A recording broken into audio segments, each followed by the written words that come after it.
All right, let's do this. So, lesson 8.6, find the percent. So before we do that, we're going to go back to the last section here where we were finding the sales price. So to find sales price, we're going to take 100 minus what percent off it is, which in this case is 30%. We're then going to, and we get 70, which is the amount that we're actually paying for when we're doing this. From there, we're going to convert that over to decimal. So if there's not a decimal there, it's actually right there after the 70. And we're going to go once, twice, and it'd be right in front. So 0.70. We're going to take that times the 900, the price that it is. And if we do that, 0.70 times 900 is 630. So it's money, so let's put the 0.00 after it. And there we go. Now, we're going to be getting into percent of change. To do that, we're going to find first the amount of change. So we're going to take the ending cost minus the original cost, divided by original amount. That will give us a decimal, and then we'll convert that over to a percent. So here's our first one. So a specialty shop procures, which buys, several antique clocks for $800 apiece and offers them to customers for $968 each. What is the markup percentage? So we're going to take our ending price, which is $968. So this is, say, your ending. We're then going to minus the original. Well, originally they bought them for $800. So if you take 968 minus 800, we're end up with 168. So what we're going to do with that money is we're going to take that and put it over the original, which was $800. And if we take 168 divided by 800, we get 0.21. Now we make that a percent by moving our decimal 2 to the right.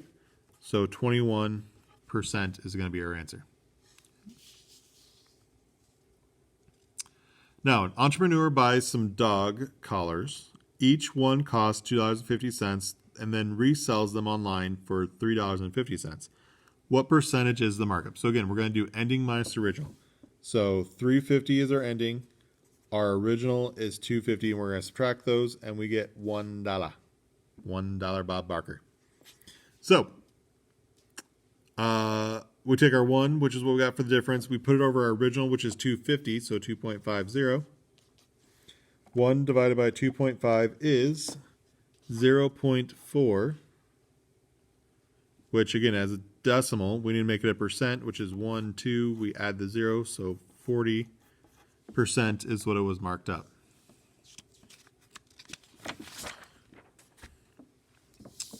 So, an accountant is determining the amount of sales tax that his client, a shopkeeper, owes. The client reports that the rowboats were sold at a price of $300 and that the sales tax, with the sales tax, each one came out to be $3 or $327. What is the sales tax percentage? So we're still finding that rate of change. How much did it change? So 327 minus your 300, which is going to be $27. We're going to put that over the original, which was 300. So 27 divided by 300 is going to be 0.09. So again, decimal, make it a percent, we move it 2 to the right. So it's going to be 9% would be that sales tax. While looking at some reports, a store manager notes that a chest of drawers that retail for $45, so that's what they bought it for, ended up costing the customers $48.29 once the sales tax is added in. So it was listed for $44, but yet they ended up paying $48.29 because of sales tax. So what is that sales tax percentage? Again, $48.29, the ending amount minus the original amount of $44. When you do that, you're going to get $4.29. That gets put up over our original of $44. So 4.29 divided by 44 is 0.0975. So to make this into a percent from a decimal, we go once, twice, and this would be 9.75%. Another way we could write it then, 75% or 0.75 is the same thing as 9 3/4%. Either one of those work.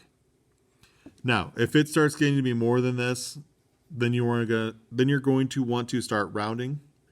But if it's something like this is something that's manageable, this is something you could do. Okay. So, questions on this, please let me know. Send me a message on Google Classroom. You can pan me. You can email me. Remember, you can always pause if I'm going too fast. You need more time to write stuff down. Otherwise, you can always rewind and rewatch something if you missed something, didn't quite hear it, didn't quite understand. Otherwise, until next time, we'll talk to you later, guys.